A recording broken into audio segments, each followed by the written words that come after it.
Epilepsiya haqqında insanların bilmədiyi 7 fakt. 1. Epilepsiya düşündüyünüz qədər nadir deyil. Dünyada təxminən 50 milyondan çox insan epilepsiya ilə yaşayır. 2. Hər qıc olma epilepsiya deyil. Yüksək hərarət və travmada epilepsiya yarada bilir. 3. Epilepsiya xəstələrinin çoxu normal həyat yaşayır. Düzgün müalicə ilə xəstələrin demək olar ki 70%-də tutmalar tam nəzarət altına alınır. 4.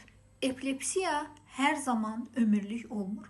Bəzən uşaq yaşında başlayıb, sonradan epilepsiya tam şəkildə aradan qalxa bilir. 5.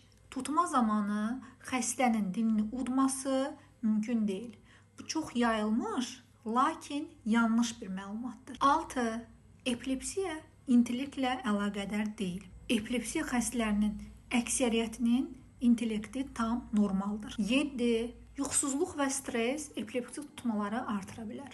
Ona görə də epilepsiyadan əziyyət çəkən pasientlər üçün yuxu rejimi çox önəmlidir.